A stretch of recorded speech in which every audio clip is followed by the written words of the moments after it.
Now, what did you think when your father, who is having sex with you, is taunting you with being gay? I was real confused. I didn't think that what Dad and I was doing was a gay thing. I thought it was just what Dad and I was doing, and but it made me real confused because it didn't hurt like I thought it should anymore, and so I didn't understand. When your father called you faggot, did you ever answer him back in your head? Yes. What did you say? I said, well, then what the hell are you? Olá pessoal, sejam bem-vindos a mais um Pandora News, o seu plantão diário de notícias. E hoje eu vou falar sobre as atualizações do caso dos irmãos Menendez, esse caso que por mais de 3 décadas tem capturado a atenção de um público muito amplo. E também dividindo opiniões e gerando debates sobre a justiça nos Estados Unidos e também a justiça como um todo. E a grande questão é, eles já cumpriram o que deveria da pena e merecem liberdade ou eles precisam continuar pagando pelo homicídio dos próprios pais? E aqui entra em debate também a questão de uma espécie de legítima defesa que os irmãos Menendez teriam agido no momento do crime. Isso porque é alegado hoje pelos irmãos Menendez que eles sofriam abusos por parte do pai e também da sua mãe, que acobertava toda essa situação e negligenciava os próprios filhos. E todo esse contexto teria feito com que eles chegassem a ponto de tirar a vida dos próprios pais. E agora, novas movimentações judiciais trouxeram o caso de volta aos holofotes, reacendendo a esperança de liberdade para os irmãos Menendez, que cumprem hoje pena de prisão perpétua pelo crime cometido em 1989, e é prisão perpétua sem possibilidade de liberdade condicional, e por isso eles estão mais de 30 anos presos.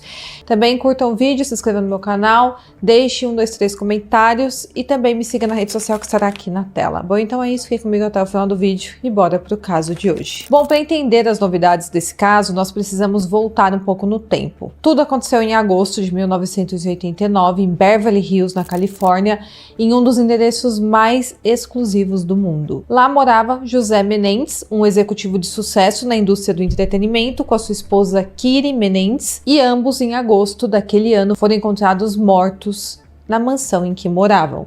Os corpos estavam em uma sala de estar, uma sala de TV, e eles haviam sido atingidos por múltiplos disparos de espingarda.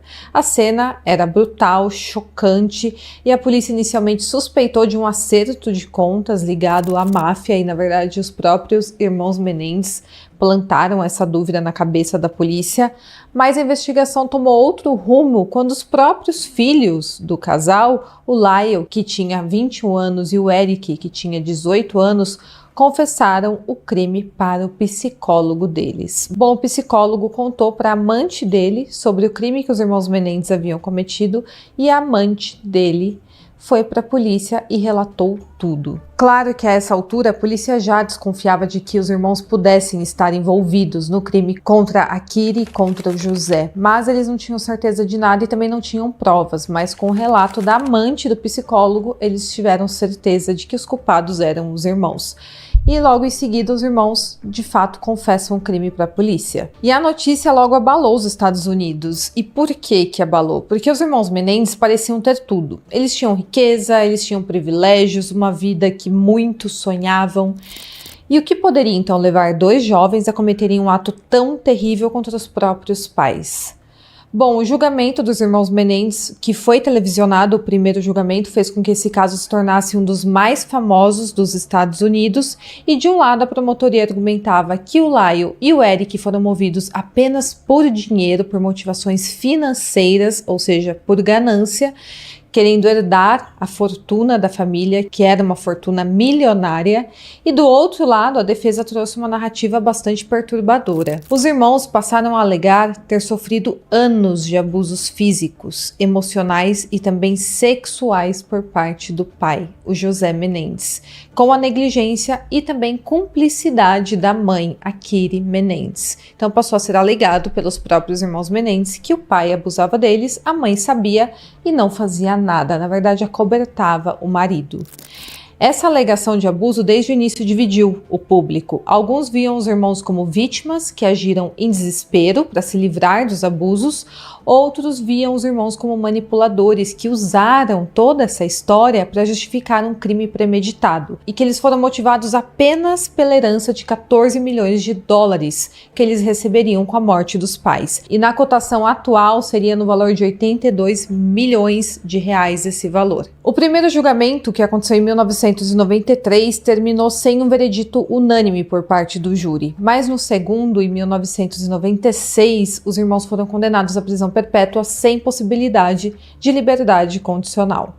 E por quase 30 anos, essa sentença parecia definitiva. Durante muitos anos, o Lyle e o Eric Menendez desapareceram dos holofotes, cumprindo suas penas em prisões separadas na Califórnia, que também era uma espécie de castigo para eles, porque eles gostavam muito um do outro, eles eram uma força do outro, eles foram separados nas prisões, mas a partir de 2018, se eu não estiver errada, eles foram autorizados a cumprirem pena na mesma cadeia. Então, depois de alguns anos, eles puderam cumprir suas penas na mesma prisão e assim eles se juntaram novamente. Mas em 2023, novas evidências e também um renovado interesse público por este caso começou a mudar um pouco a trajetória do caso. E é aqui que entra as novidades que estamos discutindo no vídeo de hoje aqui com vocês. E a novidade é que os advogados dos irmãos Menendez estavam tentando fazer com que eles fossem sentenciados novamente a uma pena um pouco menor, o que poderia torná-los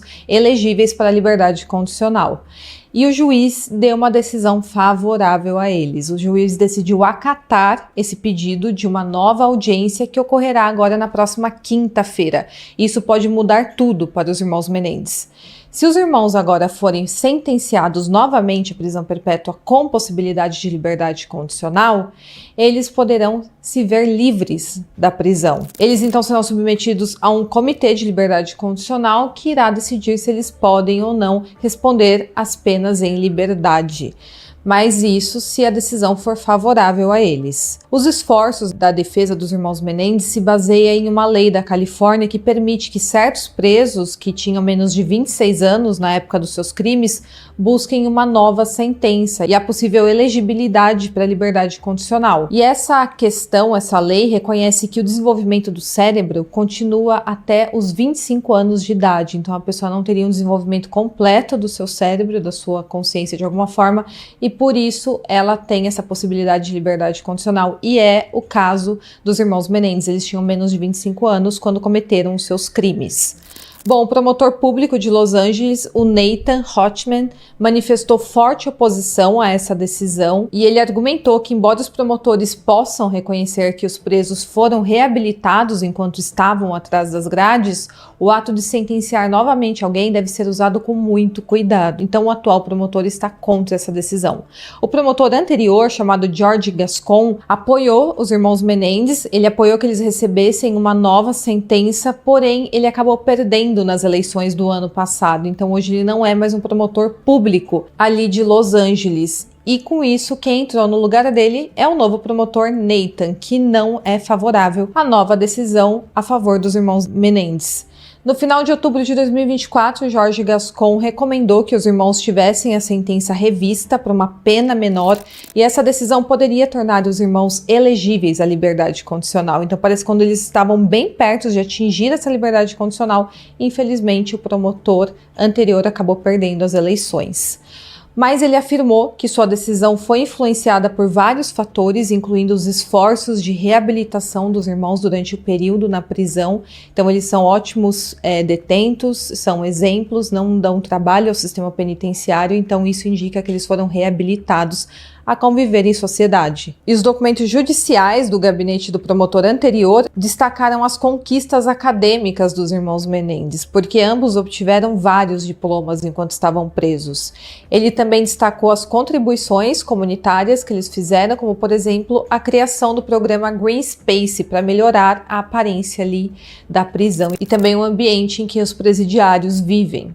e esse projeto tem como autoria o Lyle. O promotor Gascon também observou que a compreensão mais profunda que temos hoje sobre o impacto do abuso sexual e físico em crianças, ele acha que o julgamento provavelmente teria tido outra abordagem. Mas o atual promotor público argumentou que, na verdade, os irmãos Menendez não assumiram totalmente a responsabilidade pelos seus crimes e continuaram a recorrer a supostas mentiras no caso para se livrar da culpa. Ele também argumentou que as alegações de legítima defesa dos irmãos eram parte de uma ladainha de mentiras. Então ele não acredita provavelmente aí na tese de que os irmãos Menendez eram abusados na infância, e a gente vai abordar sobre todos esses pontos um pouco mais para frente aqui nesse vídeo.